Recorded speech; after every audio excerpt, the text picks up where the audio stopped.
The sound that changed everything wasn't a siren. It was the slow crunch of gravel, as police tires rolled into my driveway. I remember thinking, this can't be real. I was standing barefoot on my dock, coffee going cold in my hand, mist lifting off the lake like it had every morning since I moved in. Then a uniformed officer stepped out, hand already resting on his cuffs, eyes fixed on me like I was the criminal. "Sir, you're under arrest for trespassing." Trespassing, on the land my uncle bought before color TV existed. That's when I saw her. Delilah Fairmont, HOA president. Smiling. And in that moment, I realized this wasn't about rules. This was about power. Let me back up, because what she did next still doesn't feel legal. 6 months earlier, I inherited my Uncle Roy's lake cabin. No trust fund. No windfall. Just a weathered A-frame, a creaky dock, and a deed dated 1962. Roy wasn't a rich man. He was a carpenter who believed in building things once and building them right. He built that dock himself. Drove the pilings by hand. Every board told a story. After 20 years in military logistics and a divorce that shredded my savings, this place felt like oxygen. No noise. No drama. Just water, trees, and neighbors who waved instead of watched. 35 properties around Mirror Lake. Old-timers. Young families. People who borrowed tools and actually brought them back. No gates. No guards. No nonsense. At least, that's what I thought. Week 2, I'm replacing a few dock planks worn smooth by decades of bare feet when I hear it. Click. Click. Click. Heels. Expensive ones. I turn around and see Delilah Fairmont approaching like she owns the water, the dock, and the air above it. Blonde hair frozen in place. White blazer bright enough to blind you. Clipboard tucked under her arm like a weapon. "Mr. Brennan," she says, voice sharp enough to curdle milk. "Welcome to Mirror Lake." She hands me a manila envelope so thick it could stop around. HOA bylaws. Fees. Assessments. Rules about docks, boats, paint colors, even how long guests could stay. $500 a month. For water that's been public for a century. I laughed. Actually laughed. Told her my uncle never mentioned an HOA and I wasn't interested. Her smile didn't fade. It hardened. "Oh, all lakefront properties are required members," she said. "Your dock is non-compliant. And technically, so are you." That was the first threat. Over the next few weeks, notices started appearing. Warnings. Fines. Violations. Claims that my dock extended. HOA-controlled water. Claims that my boat was unauthorized. I ignored them. Big mistake. Because Delilah didn't come back with paperwork. She came back with police. And as those cuffs snapped shut, with her watching from the shore like she'd won something, I realized she had no idea who she'd picked a fight with.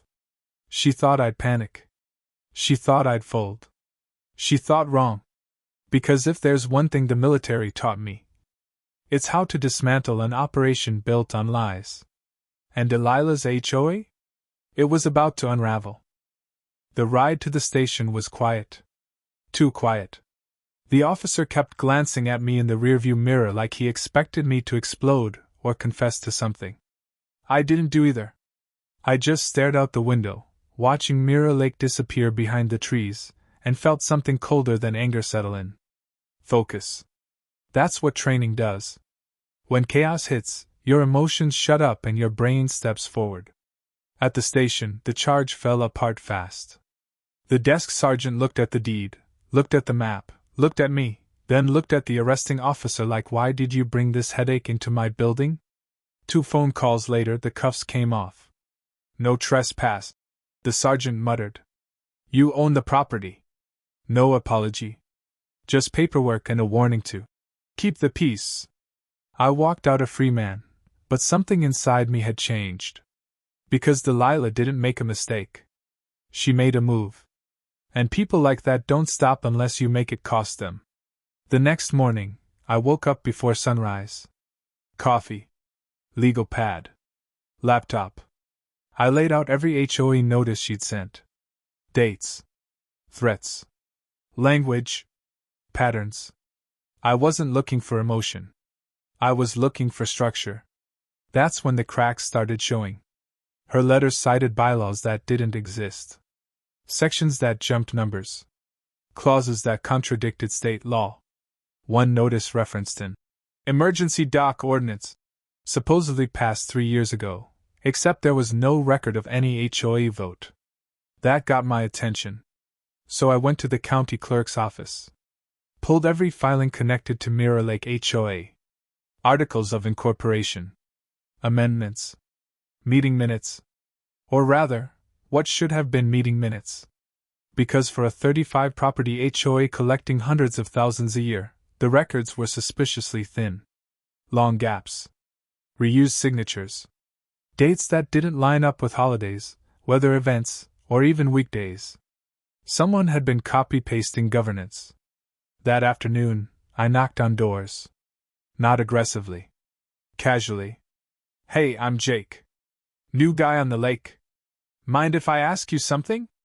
You'd be amazed what people tell you when you ask the right question and then shut up. Turns out, half the residents didn't even know they were official HOA members. Some paid. Some didn't. Some thought the fees were voluntary. One retired couple said Delilah handled everything and told them not to worry about meetings anymore. Meetings that apparently hadn't happened in years. Then came the bombshell. An older neighbor, Frank, leaned in and lowered his voice. "You know her, Doc?" he said. "The big one on the north end?" I nodded. "That thing was built 10 years ago. No permit. She said the HOA approved it retroactively." Approved by who? Exactly. I pulled the lake survey maps. And that's when I saw it. Delilah's dock extended farther into the lake than any other. Farther than mine. Farther than legally allowed. It crossed into public water easement territory. The same territory she claimed my dock violated. That night, I slept better than I had since the arrest. Because now I understood the game. She wasn't enforcing rules. She was inventing them. Using the HOA like a costume. And if her authority was fake, then everything built on it was exposed. Including her dock. Including her boat. Including her control. The next step wasn't confrontation. It was precision. Because when someone abuses power long enough, they forget one thing. Paper beats ego. Every time. And I was about to prove it. I didn't go back to Delilah. Not yet. First rule of winning a fight like this: you never let the other side know you're armed. For the next 2 weeks, I became invisible. Friendly waves. Polite nods. No arguments. No emails. No responses to HOA threats taped to my mailbox like passive-aggressive ransom notes. Behind the scenes, though, I was building a timeline. Every HOA letter Delilah sent? Logged. Every fine? Categorized. Every claim about HOA-controlled water, cross-referenced with state shoreline law. And the deeper I went, the uglier it got. Mirror Lake HOA wasn't just sloppy. It was illegal. The original HOA charter, filed decades ago, covered only upland road maintenance. No authority over docks. No authority over water access. No authority over boats. At some point, Delilah had quietly updated the bylaws without a vote, without filings, without consent. In military terms, she'd forged orders and hoped no one checked headquarters. So I checked. I sent a certified letter to the county, requesting formal clarification on shoreline jurisdiction. Then another to the state's Department of Natural Resources. I didn't accuse. I asked questions. Because agencies hate accusations, but love correcting mistakes. While I waited, Delilah escalated. Bright orange violation tags appeared on my dock. My boat registration was reported as suspicious. A tow company left a warning sticker saying my boat could be impounded for unauthorized lake use.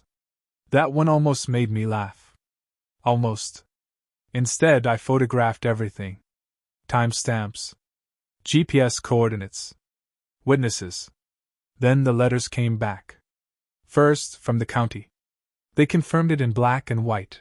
Mirror Lake HOA had zero authority over docks extending into public water. Enforcement fell under state law only. Then the state letter arrived. Delilah's dock violated setback limits. Her boat was moored illegally. And because she built the dock without a permit, it was subject to immediate enforcement action, including seizure. I sat there staring at the word seizure, like it was glowing. That's when I made my move. I forwarded both letters to the HOA board. Every member. Every address. With a short note. Please advise how the HOA plans to address its own violations. No insults. No threats. Just facts. 3 board members resigned within 48 hours. Phones started ringing. Neighbors stopped whispering. People who'd been paying quietly for years started asking questions. Delilah, meanwhile, went silent. No emails. No tags. No fines. Until one afternoon, I hear engines. 2 state enforcement boats idling near the north end of the lake. Right at her dock. I walked down to my shoreline and watched from a distance as officials measured pilings, photographed the structure, and marked her dock with fluorescent tape. Delilah stood there screaming. Not at them. At me. She pointed across the water like a villain in a bad movie. I couldn't hear the words, but I didn't need to. Because this wasn't over. That night, an emergency HOA meeting notice hit every mailbox. Mandatory attendance. Threatening language. Final decisions. Delilah was going to make one last play. And judging by the tone of that notice, she was desperate. Desperate people don't negotiate. They gamble. And tomorrow night, I'd find out how far she was willing to go. The HOA meeting was scheduled for 6 p.m. sharp. It started at 6:27. That alone told me everything. Delilah arrived late on purpose. Power move. Make people wait. Make them restless. Make them feel small before she even spoke. When she finally swept in, heels echoing across the community center floor, the room went quiet like a courtroom. She didn't sit. She stood. Hands planted on the table. Eyes scanning the room like she was counting enemies. Let's be clear, she said. There has been misinformation circulating. Murmurs rippled through the crowd. I stayed silent. Front row. Arms crossed. Watching. She launched into it fast. Claimed the county letters were preliminary. Claimed the state inspection was routine. Claimed her dock was grandfathered. None of it backed by paper. Just confidence. Volume. Fear. Then she turned toward me. Some people, she said, move into a community and think rules don't apply to them. Every head turned.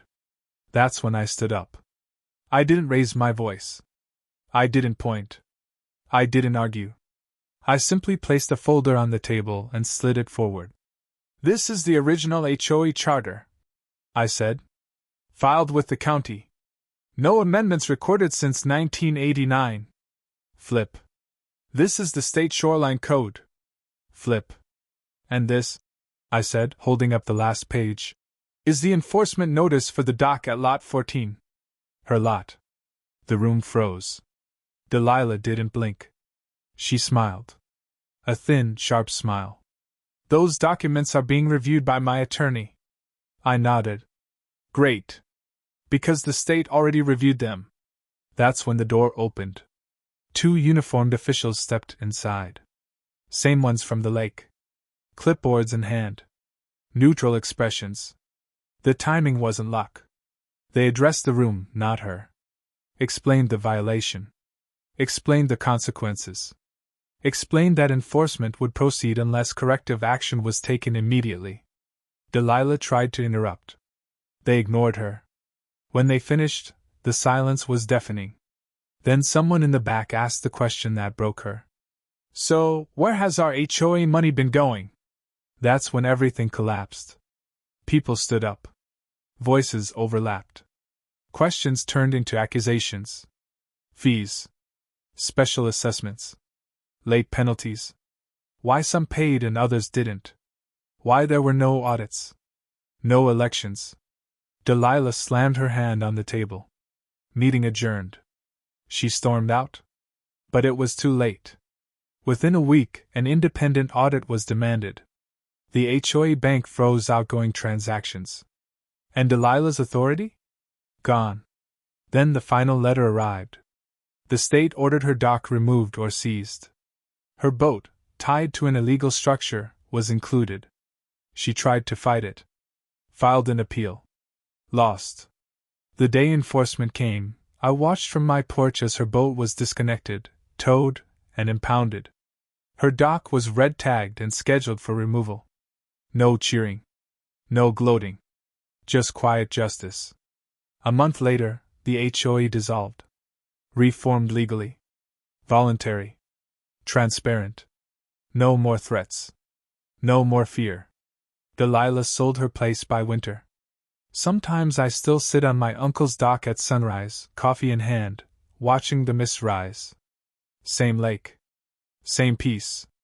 But now, every time I hear heels clicking on wood, I smile. Because power built on lies always sinks. And lakes remember who really belongs. I thought it was over. That was my mistake. 3 weeks after Delilah's dock was red-tagged, I came home to find a manila envelope nailed to my door. Not tucked. Not taped. Nailed. Right through the corner like someone wanted to make a point. Inside wasn't an HOA notice. It was a lawsuit. Delilah Fairmont vs. Jake Brennan. Civil harassment. Interference with business operations. Defamation? I actually laughed out loud. Then I stopped. Because this wasn't about winning anymore. This was about dragging me down with her. She was claiming I orchestrated a targeted campaign to destroy her reputation. That I manipulated neighbors. That I weaponized the state. Classic last gasp of someone who's never been told no. But here's what Delilah didn't understand. I don't panic when paper flies. I organize. The next 72 hours were spent building a counterfile thicker than her original HOA packet. Timeline. Evidence. Witness statements. Certified letters. Audio recordings from the meeting. Screenshots of emails she'd sent threatening fines for non-compliance with non-existent bylaws. I wasn't responding emotionally. I was responding surgically. Then I made one phone call. A local attorney who specialized in HOA abuse cases. I slid the file across his desk and watched his eyebrows climb higher with every page. She doesn't have a case, he said finally. But you do. Turns out, wrongful arrest based on false claims? Civil liability. Fraudulent collection of fees? Civil liability. Misrepresentation of authority? Civil liability. Selective enforcement? Oh, she really messed up there. We filed a counterclaim. 2 days later, Delilah's lawsuit vanished. Withdrawn. But that wasn't the end. Because once legal discovery started, things surfaced even she didn't expect. HOA funds used to pay personal credit cards. Consulting fees, wired to an account in her maiden name. Dock construction invoices marked as community maintenance. The county prosecutor got involved. Quietly. Delilah didn't go to jail. Not yet. But she paid. Heavily. Financial penalties. Restitution. A permanent bar from holding HOA office in the state. And the lake? It healed. The new HOA voted to remove mandatory dues. Dock rules were aligned with state law. Open books. Annual audits. Elections people actually attended. One afternoon, Frank, the neighbor who first tipped me off, walked down to my dock with 2 beers. Funny thing, he said, handing me one. All these years, we thought the HOA was protecting us. I looked out at the water. Sun low. Calm. Honest. Sometimes, I said, the biggest threat hides behind the word community. Now here's the part nobody expects. Last week, I got a letter. From Delilah. No threats. No legal language. Just 3 sentences. She said she'd convinced herself power meant control. That she forgot people notice patterns. And that she underestimated someone who reads fine print for a living. No apology. But something close. I folded the letter and burned it in the fire pit. Not out of anger. Out of closure. Because the real victory wasn't her dock being seized. Or her boat being towed. Or her HOA collapsing. The real victory was this. Mirror Lake belongs to everyone again. And every morning, when the mist lifts and the water goes still, I'm reminded of something my Uncle Roy used to say. If you build something honest, it'll outlast any bully. He was right. You'd think that would be the ending. Bad HOA president exposed. Dock seized. Boat towed. Lake restored to peace. But stories like this don't end quietly. They echo. A month after everything settled, I started getting messages. Emails. DMs. Handwritten letters slipped into my mailbox. People from other lakes. Other states. Same story, different names. HOA presidents acting like private governments. Invented rules. Weaponized fines. Police calls used as intimidation. One message hit harder than the rest. A widower. Fixed income. Threatened with foreclosure over non-compliant lawn edging. He asked one question. How did you know where to start? That's when I realized this wasn't just about Delilah. It was about the pattern.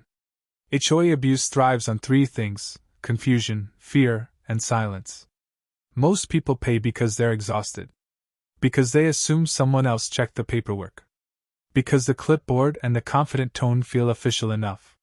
Delilah knew that. She counted on no one reading the charter. On no one requesting records. On no one asking the state a simple question.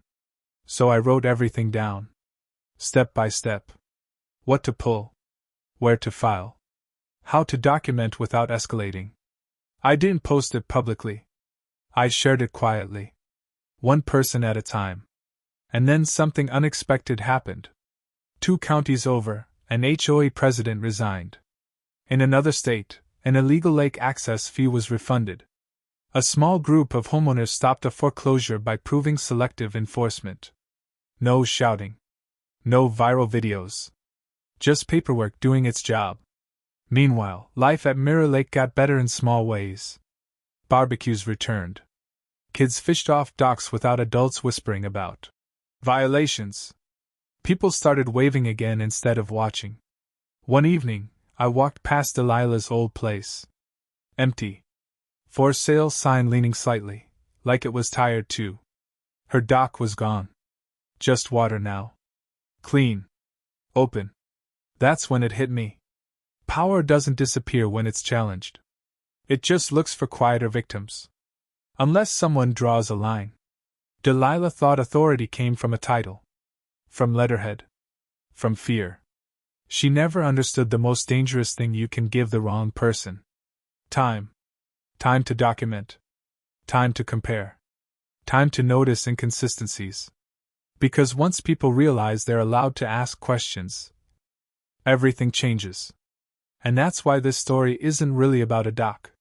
It's about knowing when rules are real. And when they're just someone daring you not to check. Which brings me to the one moment I haven't told you yet. The moment that proved, without a doubt, Delilah knew she was wrong from the very beginning. And what she did when she thought no one would ever see it. There was one document Delilah never meant anyone to find. I didn't discover it during the audit. Not during the lawsuit. Not even during the state investigation. I found it by accident. Months later, the new HOA asked me to help inventory old records before shredding.